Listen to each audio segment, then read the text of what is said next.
Le 7e jour, Robert, Bob, Carlson s'adossa dans son fauteuil, un sourire satisfait illuminant son visage. À presque 50 ans, il présentait une allure impressionnante, grand et athlétique, avec un crâne chauve étincelant que son épouse Charlie adorait caresser. Sa silhouette musclée ne portait que quelques kilos de plus que durant ses années lycéennes. En tant que chef de projet chevronné, Bob supervisait les dernières retouches d'un imposant édifice bancaire, anticipant déjà son prochain projet de l'autre côté de la ville. Ses pensées vagabondèrent vers Charlie, cette voisine qui avait conquis son cœur à l'université avec son sourire radieux. Ce même sourire qui continuait d'illuminer chaque pièce où elle entrait. Leur parcours commun avait été riche, 3 enfants, d'innombrables randonnées et jogging partagés, et des décisions cruciales prises pendant leur séance d'entraînement. Bob avait soutenu les ambitions d'infirmière de Charlie, et maintenant elle s'épanouissait dans le service maternité, veillant quotidiennement sur de nouvelles vies.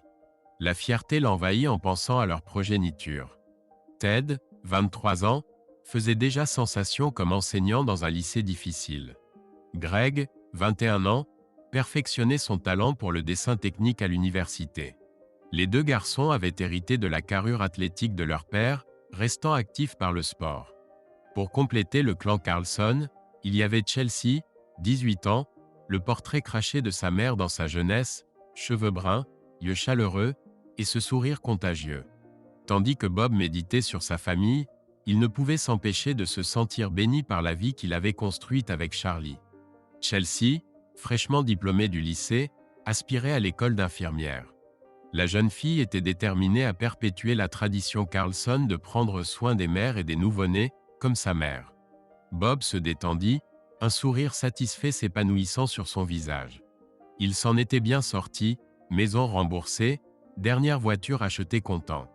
Les week-ends les trouvaient sur le lac dans leur bateau ou leur camping-car.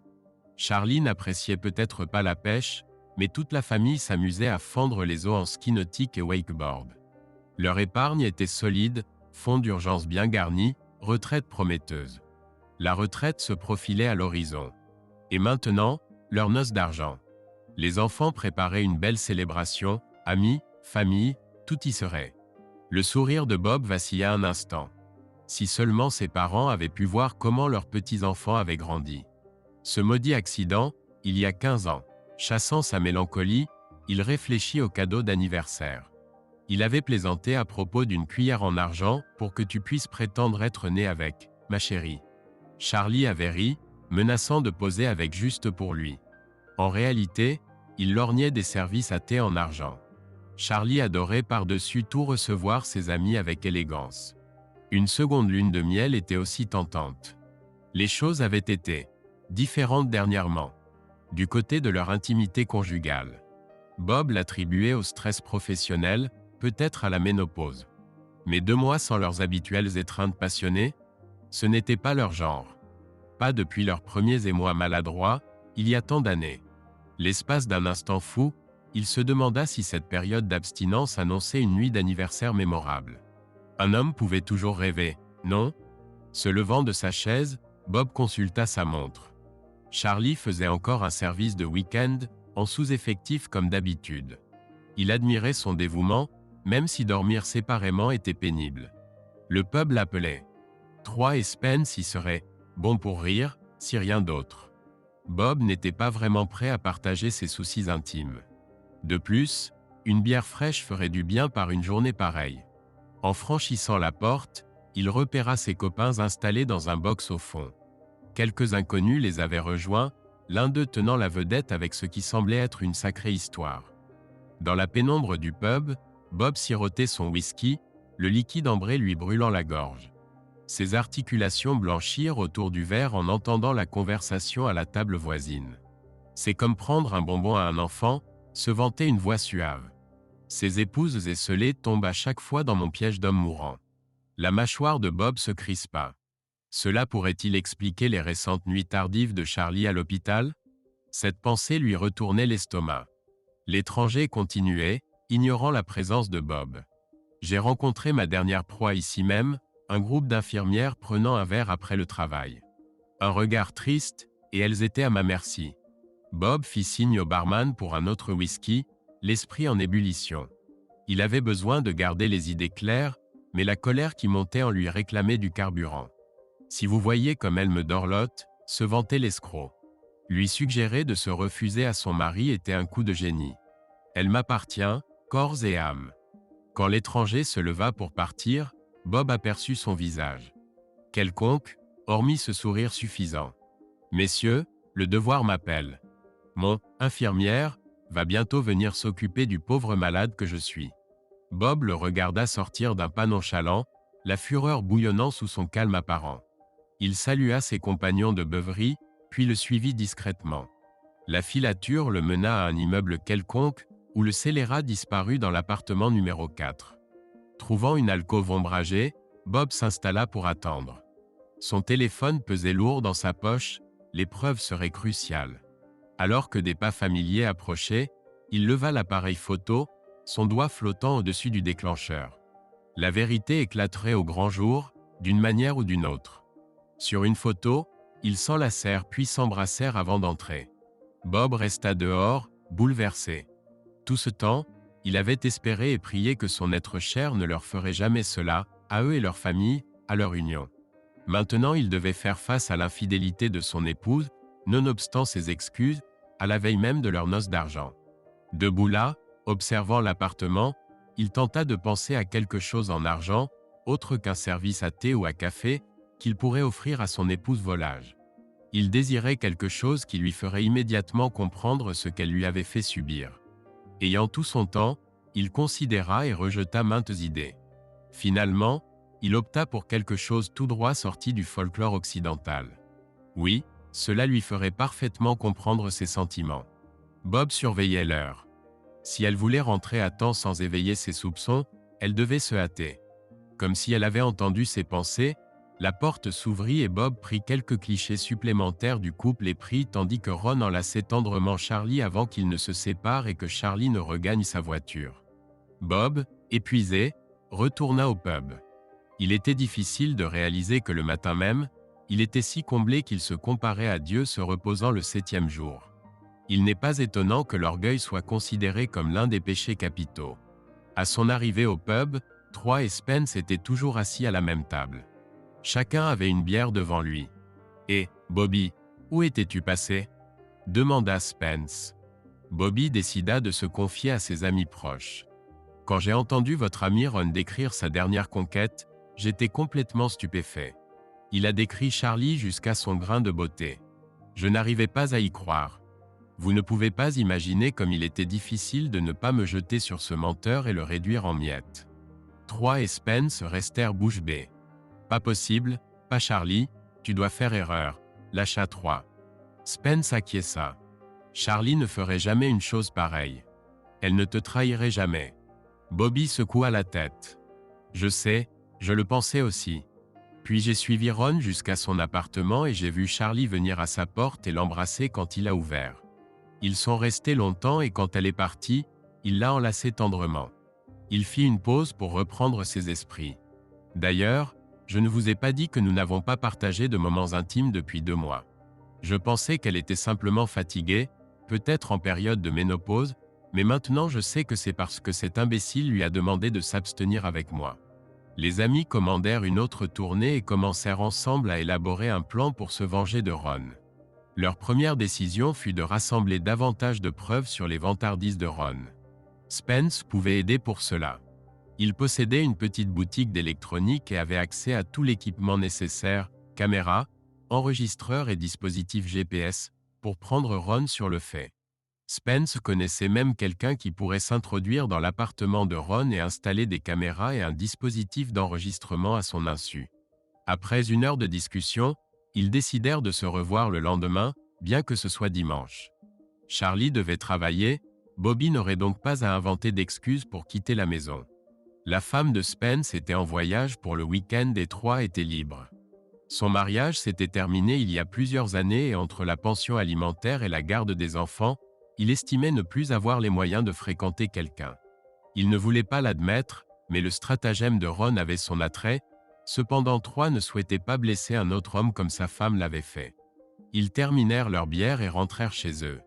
Bobby avait la tâche la plus délicate. Il devait faire comme s'il ignorait ce que Charlie faisait dans son dos. Bobby n'avait jamais eu à feindre de sa vie et ne savait pas comment s'y prendre. En approchant de la maison, l'inspiration lui vint soudainement. Au lieu d'essayer d'agir normalement, pourquoi ne pas être triste et déprimé?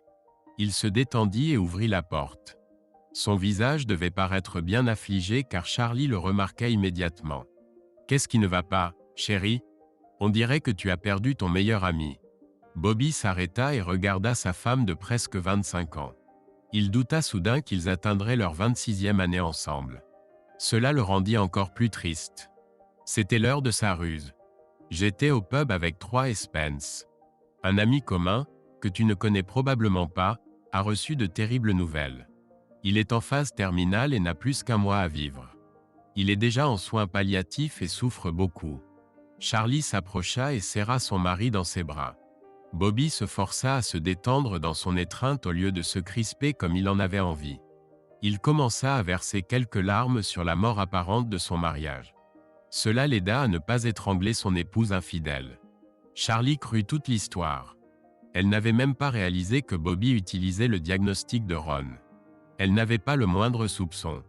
Ils se séparèrent finalement et s'installèrent pour dîner. Chelsea n'était pas là. Elle était en voyage universitaire avec une amie et sa famille, ils étaient donc seuls. Bobby mangea un peu, mais son estomac était perturbé et il n'avait pas d'appétit. Après avoir joué avec la nourriture dans son assiette pendant un moment, il abandonna finalement, s'excusa, et porta son assiette et ses couverts à la cuisine, les lava et les plaça dans le lave-vaisselle. Il dit ensuite à Charlie qu'il devait faire quelque chose dans leur petit bureau et entra dans la pièce, fermant la porte derrière lui. Il s'assit et contempla le coin du mur, où l'araignée s'efforçait obstinément de tisser sa toile. Chaque soir, Bobby détruisait la toile. Chaque jour, l'araignée en tissait une nouvelle. C'était une bataille de volonté que l'araignée pourrait gagner. Bobby était trop abattu pour détruire la toile ce soir-là. Après tout, l'araignée ne faisait que suivre ce que la nature lui avait programmé de faire. Que devait-il faire? Charlie lui avait presque 25 ans de mariage. Il croyait que Charlie l'aimait encore. Même s'il était bouleversé et dégoûté par ses relations extra-conjugales, il l'aimait toujours. L'idée qu'elle le trompe le rendait encore étourdi. La question principale avait toujours été « Pourquoi ? Pourquoi faisait-elle cela ? Ne voyait-elle pas qu'elle ruinait leur vie commune ?» La seule explication qu'il pouvait trouver était qu'elle croyait accomplir un acte humanitaire, rendant les derniers jours d'une personne solitaire meilleurs et plus épanouis. Elle justifiait probablement sa trahison de leurs vœux en pensant qu'elle aidait un homme dans ses dernières heures. Comment pouvait-elle savoir qu'il la manipulait comme une marionnette? Il pensait que l'absence d'amour dans leur relation récente était le mécanisme de défense de Charlie. Elle estimait probablement que s'unir intimement avec 2 hommes simultanément était en quelque sorte inapproprié et que les besoins de Ron étaient plus urgents que ceux de Bobby. Les pensées de Bobby tournaient en rond. Il commençait à justifier l'infidélité de sa femme et était enclin à pardonner. Mais ensuite, il réalisait qu'elle les avait tous trahis, Bobby, elle-même et les enfants lorsqu'elle avait décidé de partager l'intimité d'un étranger, quelle qu'en soit la raison. Il oscillait alors entre dépression et colère. Il se sentait également impuissant. Que pouvait-il lui dire pour la faire culpabiliser? Si elle avait déjà justifié ses actes dans sa tête, tout ce qu'il dirait serait immédiatement rejeté comme égoïste et intéressé. Bobby songea à parler à leur pasteur. Il abandonna cette idée puisque leur pasteur avait maintes fois prêché sur la nécessité de pardonner toute offense et prendrait probablement le parti de Charlie. Non, il fallait avant tout prouver à Charlie que ce Ron n'était qu'un imposteur. Elle devait apprendre une leçon sur le scepticisme. Elle devait apprendre à se poser des questions avant de s'engager dans des relations, même celles dénuées de toute connotation intime. Bobby serait-il capable de pardonner et de la réaccueillir pleinement dans leur relation? Charlie voudrait-elle même du pardon? La tête de Bobby le faisait souffrir comme si elle allait éclater. Il ne voulait pas recourir aux somnifères ou à l'alcool pour résoudre ses problèmes, mais maintenant il était prêt à pactiser avec le diable lui-même. Si seulement tout pouvait s'effacer pour revenir à ce matin où il ne savait rien des mensonges et des trahisons de Charlie. Il laissa tomber sa tête sur la table et s'endormit d'épuisement mental. Bobby se réveilla toujours épuisé. Ses rêves étaient vivides et chacun d'eux évoquait la trahison. Pas un seul n'avait une fin heureuse. Dans l'un d'eux, Ses propres enfants se moquaient de sa naïveté d'avoir laissé son épouse le tromper. Dans certains, il supprimait Charlie avant de découvrir qu'elle était innocente. Dans d'autres, il était paralysé pendant que Ron et Charlie partageaient des moments intimes devant lui, le narguant sans cesse. La plupart des matins, Bobby se réveillait avec une certaine vitalité. Ce matin-là était différent. Il doutait même de pouvoir retrouver un jour son désir. Il commença même à se demander s'il n'y avait pas quelque chose en lui qui avait poussé Charlie à chercher du réconfort auprès d'un vaurien. Ce qui était très clair, c'est qu'il ne pouvait se concentrer sur aucun autre problème. Il n'arrivait pas à penser au travail, à ses enfants, à un avenir avec ou sans Charlie, ni à rien d'autre que la trahison de son épouse envers eux deux. Il n'avait pas faim, mais il se força à se lever, à aller dans la salle de bain et à s'asperger le visage d'eau. Son reflet dans le miroir lui donnait l'impression d'avoir vieilli de 15 ans en 24 heures. Il devait se raser, mais n'en avait pas la force. Il devait prendre une douche, mais avec le même manque d'initiative, il était condamné à rester seul une journée de plus. Il alla dans la cuisine et mâcha un morceau de pain. Il n'avait même pas l'énergie de le faire griller ou d'y étaler du beurre et de la confiture. L'ayant fait passer avec un verre d'eau, il quitta la maison. Charlie était déjà partie travailler car elle devait y être à 6 heures du matin. Son désespoir s'intensifia en réalisant qu'elle n'avait même pas essayé de le réveiller ni même de le couvrir d'une couverture la veille. Peut-être avait-elle déjà tout décidé pour elle-même, et ceci n'était que l'aspect extérieur du déclin de leur union, espérant qu'elle serait honnête d'ici leur anniversaire. Il ne pouvait imaginer plus flagrante hypocrisie que de célébrer 25 ans d'union heureuse alors qu'elle trompait son époux. Cela lui rappela le cadeau pour elle. Il devait le commander immédiatement pour qu'il arrive à temps pour l'anniversaire. Il se força finalement à partir faire une longue promenade avant de retrouver Troy et Spence au bistrot. Quand il fut assez las de marcher, il s'arrêta et regarda autour de lui. Il secoua la tête, stupéfait. Trop préoccupé par ses pensées pour prêter attention à sa direction, il réalisa maintenant qu'il se trouvait près de l'appartement de Ron. Il prit soudain conscience qu'il ignorait toujours le nom de ce malotru. Il songeait aux représailles, à la défiguration, voire à l'élimination de ce scélérat, sans même connaître son nom. Il secoua à nouveau la tête. Où était passé le Bobby d'antan? Jamais il n'avait souhaité blesser quiconque jusqu'à ce jour.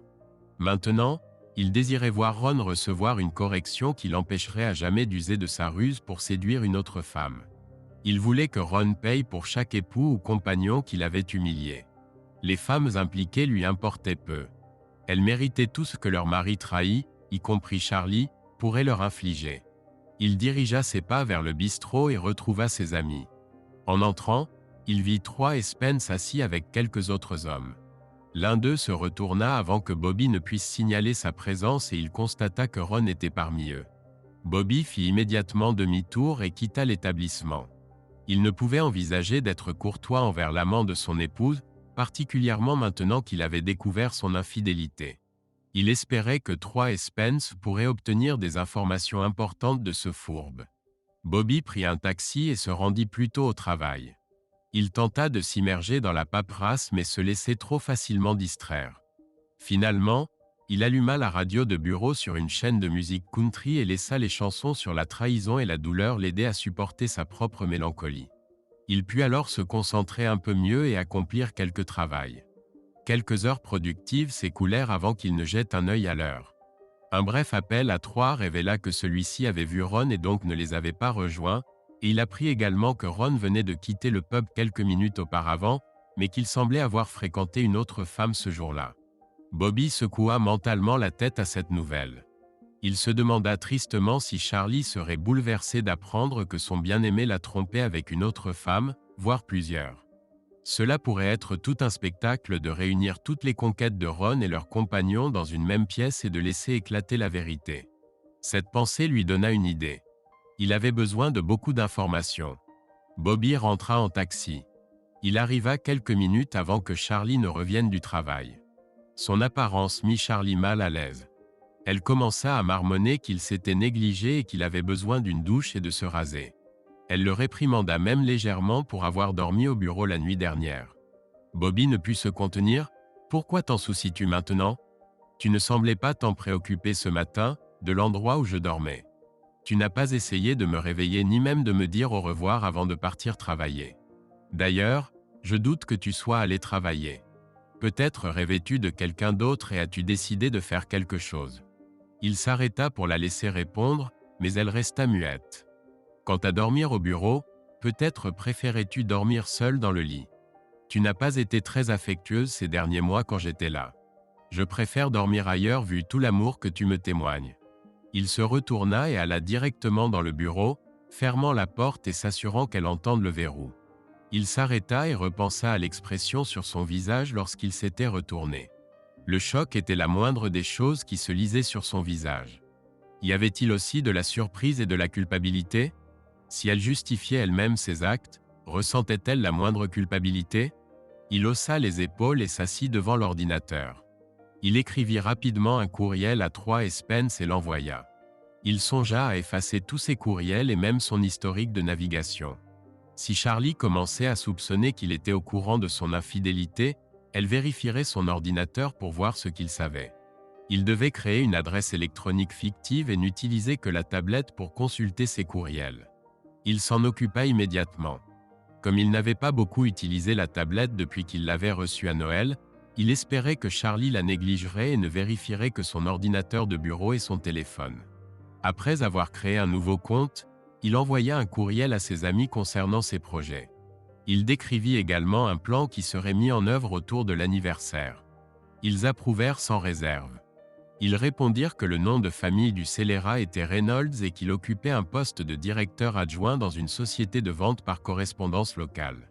L'ami de Spence était prêt à enfreindre plusieurs lois pour aider à déterrer des informations compromettantes sur Ron Reynolds. Avec ce nouveau plan, ils avaient besoin de plus d'informations encore et espéraient les trouver dans l'appartement de Ron. Vil personnage qu'il était, il pensait qu'il gardait des traces de toutes ses conquêtes depuis le début de son stratagème néfaste. Bobby envoya également un courriel à ses enfants, les informant que davantage de personnes avaient été conviées à la célébration. Sans entrer dans les détails, il leur demanda s'il aurait besoin d'une salle plus spacieuse. Après l'envoi des messages, il effaça toute trace de communication. La célébration d'anniversaire était une surprise des enfants pour Charlie. Malheureusement pour eux, les choses ne se dérouleraient pas comme prévu. À présent, Bobby devait feindre devant son épouse. Sachant qu'il ne pourrait simuler des expressions d'affection, il décida de prétendre que son comportement était dû aux nouvelles concernant la maladie de son ami. Il ouvrit la porte du bureau au moment même où Charlie s'apprêtait à frapper. Des traces de larmes marquaient son visage. Bobby dut endurcir quelque peu son cœur. Il ne céderait pas au sentiment de compassion maintenant, mais il allait s'efforcer de préserver certaines relations. Il prit doucement son épouse par les épaules, la maintenant à distance. « Écoute, Charlie, je suis désolé de m'être emporté tout à l'heure. C'était injustifié. Je pense que la nouvelle de la maladie d'une amie proche m'a vraiment déstabilisé.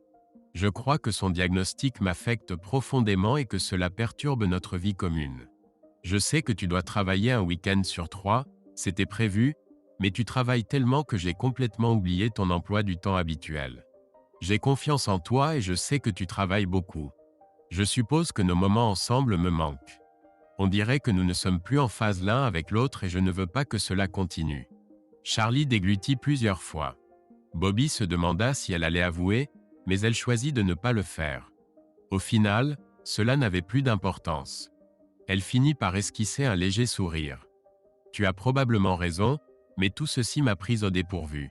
Hier matin, quand je suis parti travailler, tu allais bien, et maintenant tu sembles si bouleversé. Après que tu sois allé au bureau, je suis monté t'attendre, mais je me suis apparemment endormi. Tu aurais pu saisir l'occasion, mais il semble que tu aies manqué l'opportunité de me montrer à quel point je t'aime. » Elle fit une pause pour voir comment il réagirait à l'annonce qu'il avait manqué l'occasion de partager un moment d'intimité avec elle. Il garda une expression neutre. Il ne croyait pas un instant qu'elle avait réellement l'intention de s'unir à lui, sauf peut-être par compassion suite à la nouvelle de la maladie d'une amie. Elle était trop influencée par Ron. Elle poursuivit ses explications concernant la matinée. « Quand je me suis réveillé, j'étais en retard et j'ai dû me préparer rapidement. Je t'ai aperçu dans le bureau, penché sur la table. J'ai vite vérifié ta respiration et j'ai été soulagé de voir que tu allais bien. La pièce semblait assez chaude donc tu n'avais pas besoin de couverture. Je t'ai laissé en espérant que tu irais bientôt te coucher. L'as-tu fait? Il secoua la tête. J'ai mangé un morceau de pain et je suis allé marcher. Finalement, j'ai décidé d'aller travailler et de m'occuper de quelques dossiers. Je devrais peut-être prendre quelques jours de congé dans les semaines à venir pour tenir compagnie à une amie avant son départ. Charlie remarqua rapidement la seconde mention d'une femme. Attends, tu as dit, elle. De qui s'agit-il? Bobby dut réprimer un sourire. Oh, c'est cette femme du bureau principal que je connais depuis des années. Tu te souviens de Beverly Jean?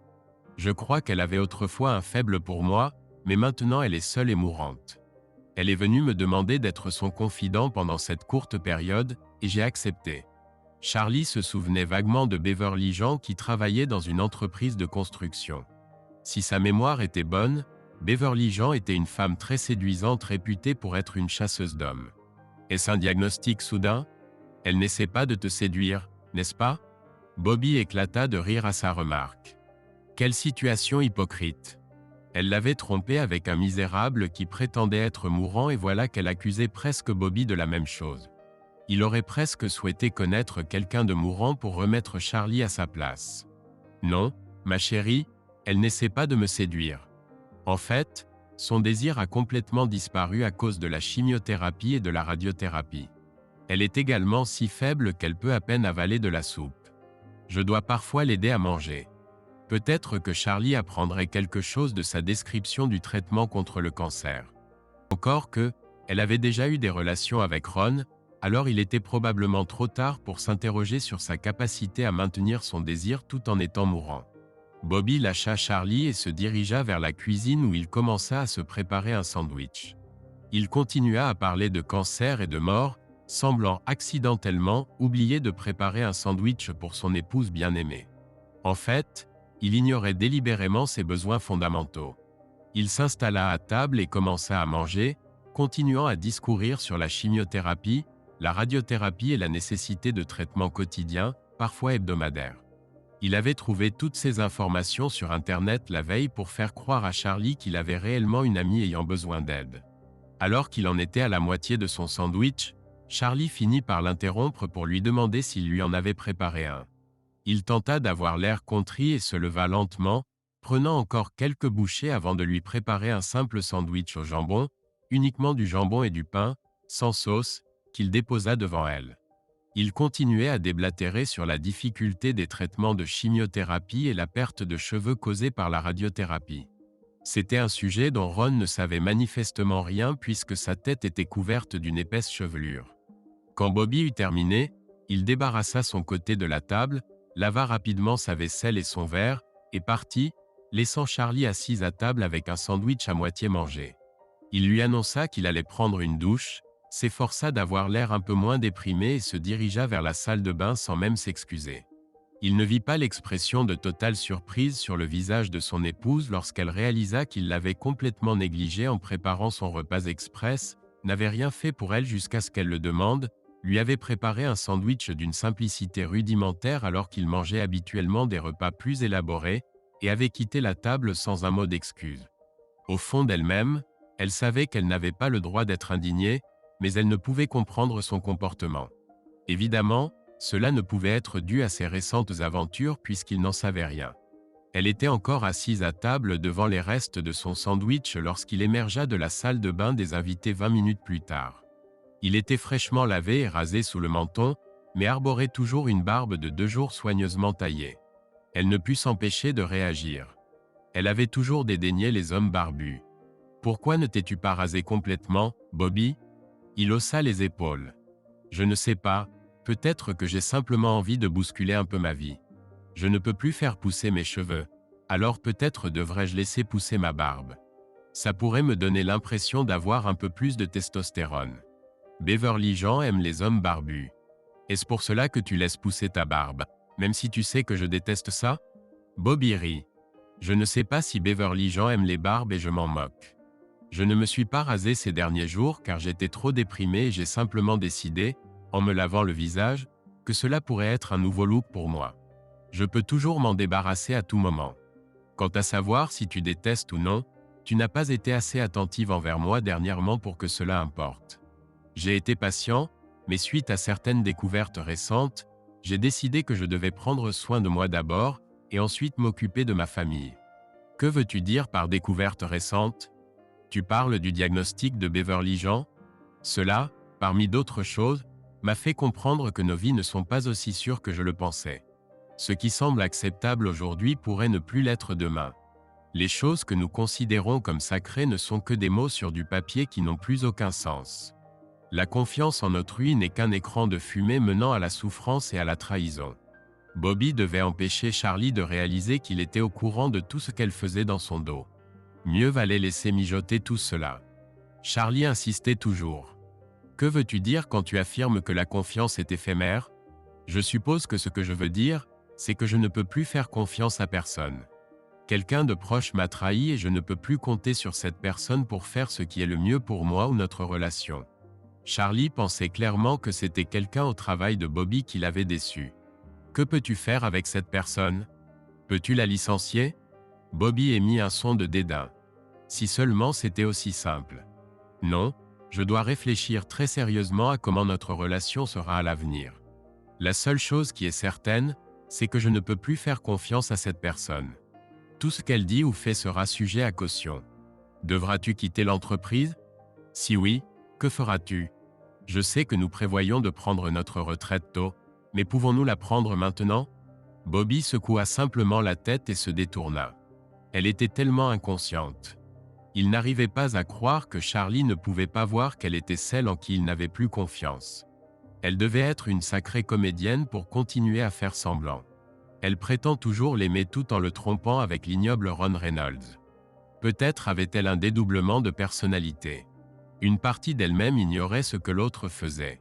Le reste de la soirée se déroula sans autre drame. Il semblait que tous deux avaient déclaré une trêve. Le seul désaccord survint lorsqu'ils se préparaient à aller au lit. Bobby se prépara comme d'habitude, puis s'allongea de son côté du lit, tournant le dos à Charlie. Il n'était vraiment pas d'humeur pour des confidences sur l'oreiller. Charlie, cependant, semblait être d'un avis différent. Elle vint au lit vêtue d'un déshabillé diaphane que Bobby n'avait jamais vu auparavant. Elle se glissa de son côté du lit et se blottit immédiatement contre son époux. Elle lui murmura à l'oreille que cela faisait trop longtemps qu'ils ne s'étaient pas unis dans l'intimité. Bien sûr, elle oubliait que c'était sa froideur qui était à l'origine de cette période d'abstinence. Dans la littérature, un homme aurait réagi en s'abandonnant à une passion vengeresse pour affirmer sa virilité. Mais dans la réalité, Bobby n'avait ressenti aucun désir depuis que son monde s'était effondré. Dans sa dépression, il songeait même à s'asseoir pour ses besoins naturels, sachant que manquer sa cible ne le rendrait pas plus heureux. Charlie fit de son mieux. Elle caressa son dos, effleura ses oreilles de ses lèvres et pressa doucement sa nuque. Ces tendres attentions qui d'ordinaire éveillaient rapidement le désir de Bobby ne faisaient aujourd'hui que l'irriter. Il refusait d'être l'objet d'une union sans âme. Peut-être même avait-elle discuté de son comportement avec son amant, et Ron lui avait-il suggéré d'offrir cette intimité à Bobby pour détourner ses soupçons. Quelle que soit la raison de ce soudain intérêt pour leur vie intime, il était trop tard pour Charlie et Bobby. Peut-être qu'après avoir eu le temps de panser ses plaies et de pardonner, ils ressentiraient à nouveau l'étincelle de leur relation passée, mais pour l'instant, la trahison de leur vœu était trop récente. Il se tourna finalement vers Charlie. « Désolé, ma chérie, mais je n'y arrive pas. Je ne sais pas pourquoi. Peut-être est-ce à cause de la maladie de Beverly Jean et de mes problèmes de confiance, mais je ne ressens aucun désir. Je sais que cela fait longtemps que nous ne nous sommes pas unis, mais cela peut encore attendre. » Sur ces mots, il repoussa les mains de Charlie de sa poitrine. Ses épaules étaient tendues, elle pouvait le sentir. Il était habituellement musclé, mais ce soir-là, il semblait dur comme la pierre. Elle finit par abandonner et se retourna, feignant le sommeil. Au fond d'elle-même, elle savait que sa réaction était en partie de sa faute, mais bon sang, elle essayait de renouer le contact. Elle se remémora la dernière fois qu'il l'avait sollicitée pour un moment d'intimité. C'était il y a si longtemps, et elle avait été tellement occupée à rendre les derniers jours de Ron pleins et joyeux, qu'elle ne se souvenait même plus depuis combien de temps ils ne s'étaient pas aimés. Il disait que cela faisait des mois, mais pour elle, cela ne semblait que quelques semaines. Tandis qu'elle tentait de déterminer qui avait raison sur ce point, Elle s'endormit, mais d'un sommeil léger. Elle percevait chaque mouvement, chaque son et chaque soupir que son mari émettait en essayant de trouver le sommeil. Après avoir dormi au bureau la nuit dernière, il aurait dû être inconscient, mais il semblait aussi avoir du mal à trouver le sommeil. Finalement, inconsciemment, elle se tourna de nouveau vers lui et l'enlaça. Puis elle sombra dans un profond sommeil. Étonnamment, lui aussi. Ce tendre geste d'affection de son épouse l'apaisa et lui permit de se reposer pour la première fois ce week-end. Le lendemain était le jour de congé de Charlie. Bobby se leva et suivit sa routine matinale habituelle, sans se raser la barbe. Il la tailla à nouveau mais laissa le reste. Encore quelques jours et il traverserait la période des démangeaisons. Ensuite, il n'aurait plus qu'à décider combien de temps la garder, tant en durée qu'en longueur. Il prépara rapidement un petit déjeuner léger puisque son appétit n'était toujours pas au beau fixe, puis partit sans déranger son épouse, avec qui il était marié depuis plus de 24 ans. Charlie attendit 1 heure après le départ de Bobby avant de se lever. Elle prit une douche minutieuse et s'épila les jambes. Puisque Bobby avait failli à son devoir conjugal la veille, elle ne ressentait aucune culpabilité à l'idée de faire plaisir à Ron. Oui, c'était l'idée de Ron d'offrir à Bobby des moments intimes par pitié, bien qu'il ne l'ait pas exprimé aussi directement. Quand Charlie l'avait appelé pour lui parler du comportement de Bobby, il était immédiatement passé en mode protecteur, lui demandant de dissiper tout soupçon que Bobby aurait pu avoir avant les derniers jours de Ron. Il lui confia que son besoin d'elle était désormais grand, et que grâce à son dévouement, il pourrait affronter sa fin avec force et dignité. Charlie était si absorbée dans son rôle de soignante qu'elle ne remit jamais en question les motivations de Ron et s'efforça de répondre à ses demandes. Maintenant, elle se préparait à aller le réconforter de la seule manière qu'il désirait, en étant sa compagne dévouée. Elle s'habilla avec soin puis quitta la maison pour se rendre à son appartement. Comme toujours, il l'accueillit à la porte avec un baiser et une étreinte. Il portait le même pyjama que la dernière fois qu'elle avait été avec lui samedi après-midi. Elle supposa immédiatement qu'il était trop faible pour changer de vêtements et prendre des bains réguliers. Elle prit les choses en main, le déshabillant et le conduisant sous la douche. Puis elle changea les draps. Oui, décida-t-elle, il avait dû dormir dans les mêmes draps depuis leurs moments intimes de samedi. À son insu, une autre dame avait occupé ce lit dimanche.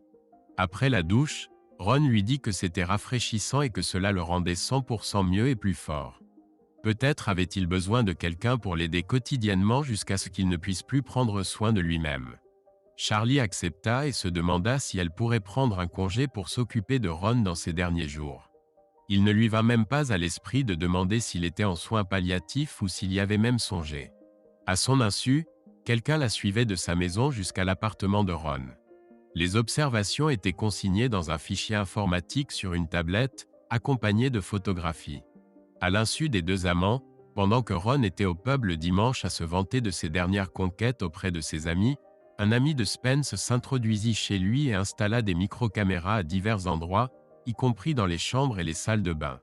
L'ordinateur portable servant d'enregistreur était dissimulé dans un placard et enregistrait toutes les caméras avec le son. Elles étaient toutes activées par la voix et le mouvement pour économiser l'espace sur le disque dur. L'enquêteur fouilla rapidement et discrètement l'appartement de Ron. Il cherchait d'autres preuves des relations de Ron avec différentes femmes. Il trouva une liste de femmes sur un papier dans son bureau, Ron n'ayant pas d'ordinateur chez lui. Il découvrit également un appareil photo numérique et examina rapidement la carte mémoire, trouvant de nombreuses photos de différentes femmes. La plupart n'étaient pas dans des positions compromettantes, mais il fit une copie de tout. Ron avait aussi laissé son téléphone sur la table en allant aux toilettes du bar, et une nouvelle personne dans le groupe, un autre ami de Spence, s'en empara discrètement pour le cloner avant de le remettre à sa place. Désormais, les 3 hommes et leurs enquêteurs savaient également qui Ron contactait, quand il écrivait et appelait, et ce qui était dit. La collecte d'informations avait commencé. L'enquêteur avait déjà trouvé une mine d'or dans la conversation entre Charlie et Ron concernant l'état émotionnel de Bobby et leur projet de rencontre lundi matin. Des dossiers furent préparés pour chaque femme sur la liste de Ron. Lorsque des photographies pouvaient être trouvées, elles étaient comparées à celles de l'appareil photo de Ron. Même en l'absence de photos compromettantes, le fait qu'elles aient été prises dans l'appartement de Ron ne serait pas bien vu par un conjoint. Charlie et Ron, ignorant qu'ils étaient désormais les vedettes de la vidéo, s'allongèrent sur le lit fraîchement fait et Ron s'exclama combien Charlie était séduisante et magnifique avec sa nouvelle coiffure. Ron s'en moquait vraiment. Il sourit et haussa les épaules. « Ma chérie, tu me fais perdre tout contrôle. Tu me rends si heureux que je voudrais que tu restes avec moi jusqu'à la toute fin. Désolé pour cette marque. Avec un peu de maquillage, il ne le remarquera peut-être pas. De toute façon, tu n'as pas de relations intimes avec lui et il ne t'a même pas touché hier soir. Es-tu certaine qu'il n'a pas une liaison discrète ?» Charlie s'écarta brusquement. « Il ne me trahirait jamais, tout comme je ne le trahirai jamais. » Ron sourit à nouveau. La force de l'auto-illusion était si manifeste chez ces femmes qu'il séduisait.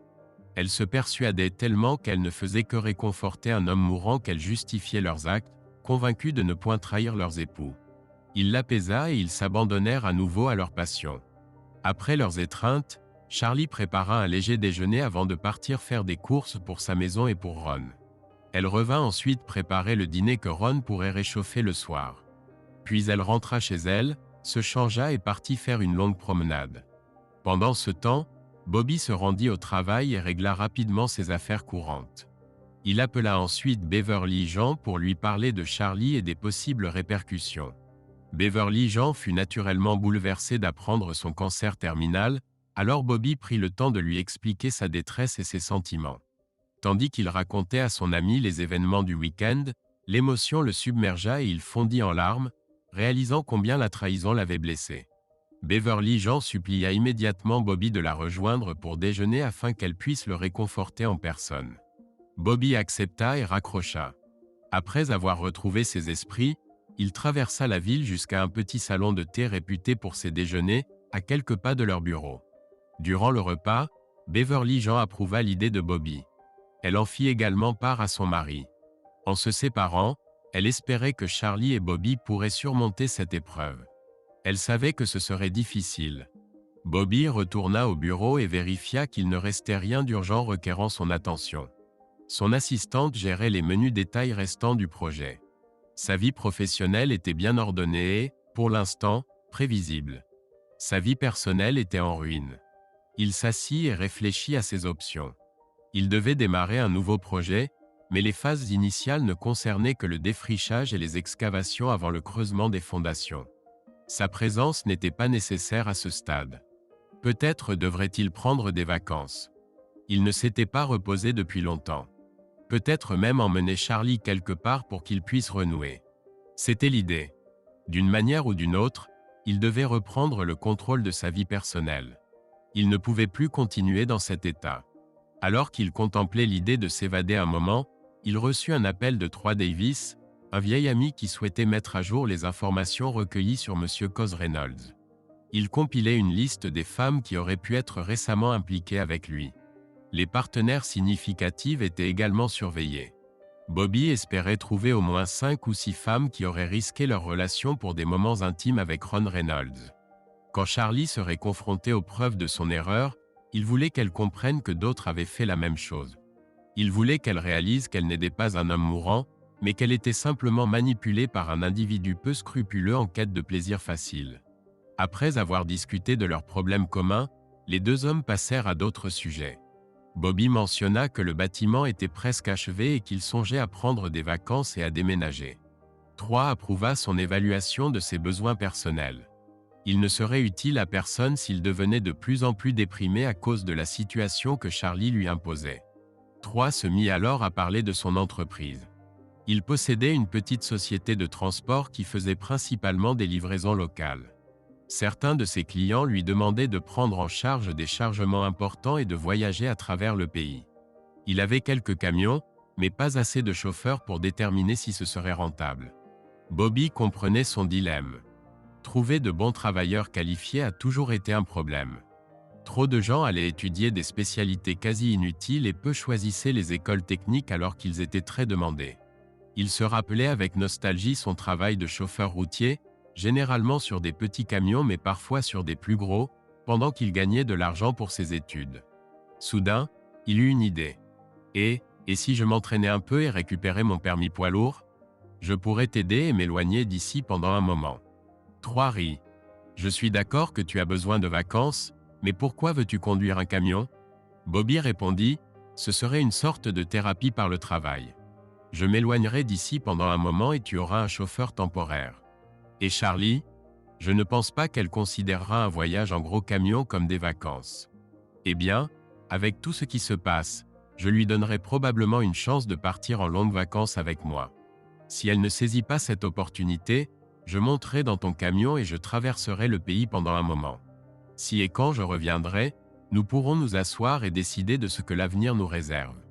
3 était encore sceptique, mais il accueillerait volontiers l'opportunité d'avoir un chauffeur temporaire à temps plein pour voir si cet aspect de l'entreprise serait rentable. Ils terminèrent leur conversation et Bobby s'assit pour réfléchir à son idée. Bon sang, pourquoi pas? Il appela son patron et lui exposa brièvement ses problèmes personnels actuels et ce qu'il estimait devoir faire pour sa tranquillité d'esprit.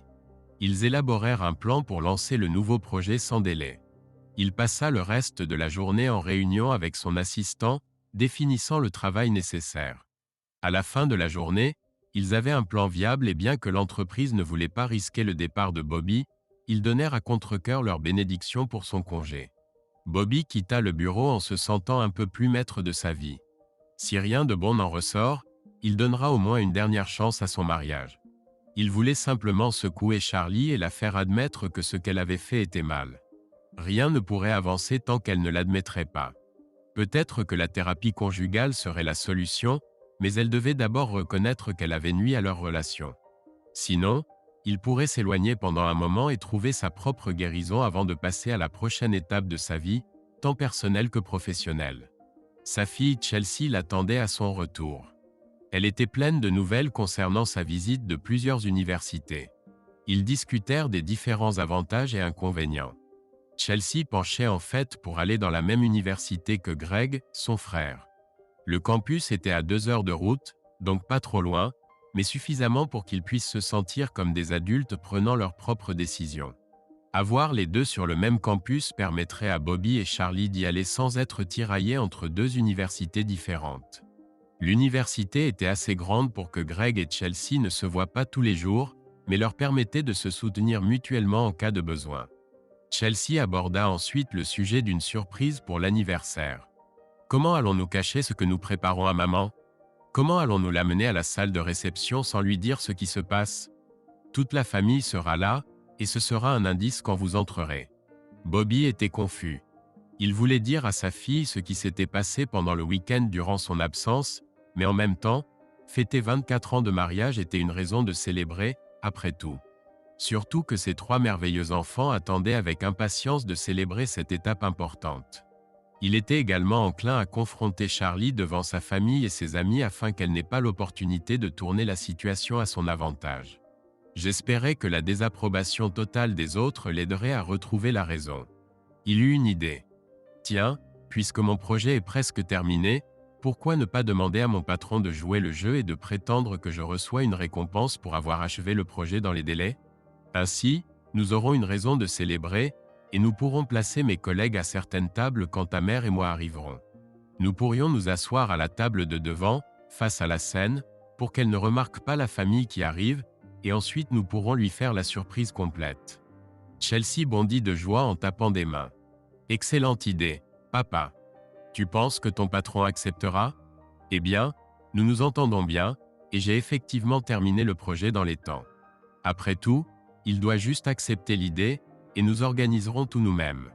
Lui et sa femme ne sont-ils pas sur la liste des invités? Je pense que oui. Ça devrait être le cas. Tu m'as donné ta liste. Nous l'avons recoupée avec celle de maman. N'invites-tu pas quelqu'un du personnel hospitalier? Bobby acquiesça. Il avait oublié cela. Eh bien, nous pouvons dire que certains de ses collègues devraient être invités aussi, puisque l'entreprise souhaite féliciter non seulement moi, mais aussi ma famille aimante qui me soutient pendant que je gagne de l'argent pour la société. Ça pourrait marcher, papa. J'appellerai les personnes que nous avons invitées pour leur demander de feindre la surprise si maman dit quelque chose. Une fois cette partie réglée, ils vérifièrent la liste de ce qu'il restait à faire. Bobby eut une autre idée. Pourquoi ne pas créer une vidéo ou un diaporama qui raconte notre vie ensemble? Nous pourrions retrouver de vieilles photos depuis notre rencontre, en passant par notre mariage, la naissance et l'enfance de vous 3 jusqu'à aujourd'hui. Cela pourrait commencer à être diffusé quand nous lui ferons la surprise. Chelsea hocha la tête. J'y ai déjà pensé et j'ai commencé à chercher des photos à numériser. As-tu d'anciennes pellicules ou vidéos que je pourrais ajouter? Bobby réfléchit. Oui, nous avons de vieilles cassettes VHS du début de notre mariage. Je les chercherai quand maman sera endormie. Il faudra les numériser rapidement. Je connais un endroit en ville qui fait ça. Nous avons utilisé leur service plusieurs fois pour le travail. Chelsea ne put s'empêcher de le taquiner. Ce ne sont pas des films pour adultes, j'espère? Je veux dire, toi et maman êtes beaux, mais je ne pense pas que mon esprit innocent puisse le supporter. Bobby rit. S'il y a quelque chose comme ça, je le garderai juste pour nous. À ce moment-là, ils entendirent la voiture de Charlie entrer dans le garage. Le père et la fille dissimulèrent rapidement leur liste et continuèrent à discuter des universités tandis que Charlie rapportait ses achats. Bobby remarqua que Charlie marchait de façon quelque peu inhabituelle. Il dut se maîtriser et s'efforça de paraître calme en allant chercher le reste des courses à la voiture. À son retour, ils reprirent leur discussion sur les universités, Chelsea expliquant son désir d'aller dans la même université que Greg.